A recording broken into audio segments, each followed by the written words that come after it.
मालकानगिरी जिला भली एक उपांत जिले में पानपत्र चाष। मालकानगिरी जिला एक चाष बहुल जिला। एठाकर चाषी बिलरे धान मुग बिरी और पनीपरिबा प्रायतः चाष करथांती। किंतु मालकानगिरी जिला कालीमेला ब्लॉक तेलोराई पंचायतर एमभी 77 ग्रामर जयराधे स्वयं सहायक गोष्ठीर महिला माने करिसेंती पानपत्र चाष एवं यह चाष करी बेस भल रोजगार भी करुछंती। स्वयं सहायक गोष्ठीर महिला माने मां मानकर कहवा हैला जिल्ला रे प्राय बंगाली गाँ रही। एठारे बसवास करुथुबा लोके प्राय पान खाती, जहाँफल घरे घरे प्राय पान बटुआ रखि थांती एवं दुकान रु पान मसला सह पानपत्र भी किणी घर को नहीं थांती। एणु एसबू देखि जयराधे स्वयं सहायक गोष्ठीर मां माने पान चाष करने को निष्पत्ति नेइथिले। एहापरे ओएलएम सहायता रे बैंक लोन करी 50,000 टंका उठाई आरंभ करथिले पानपत्र चाष। प्रथमे पश्चिम बंगरू पानपत्र चारा आनी 50 फुट जगार पान गछ चारा लगाई यार प्राय 6 मास देखारेखा करथिले। एहापरे अमल होइथिला पानपत्र।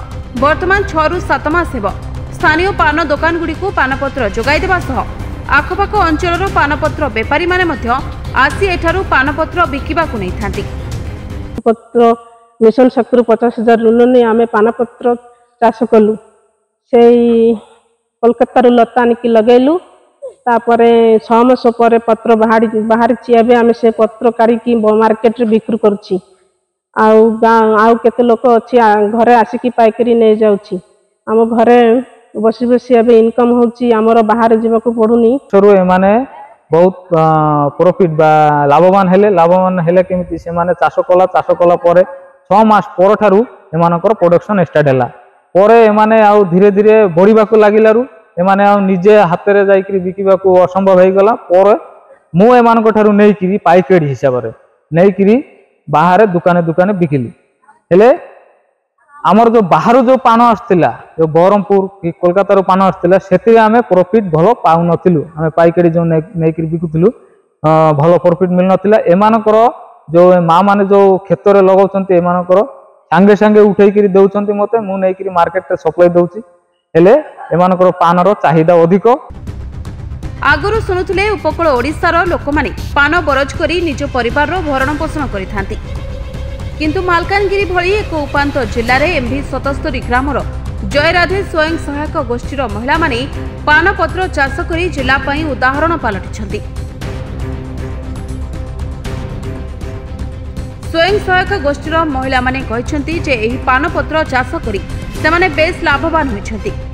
एही 6 मास मध्यरे एते कम जगार पानपत्र चाष करी 20 रु 30,000 टंका रोजगार कर सारिलेनी। यासह एठारू पानपत्र नहीं एठाकर पानपत्र बेपारी बेस भल रोजगार करुथुबा कहिसन्ती पानपत्र बेपारी। ओएलएम तरफरु ओएलएम मिशन शक्ति तरफरु 50,000 टंका ऋण आनिकी आमे पान चाष कलु। कोलकाता लता आनिकी लगाइलु। तापरे हमरो 6 मास पर जाइकी पत्र कारिबा आरंभ हैला। आमे से पत्र मार्केट रे बिकिकी आउ जेतिके हमर बलका रहिला सेटा व्यापारी माने आसिकी नै गले।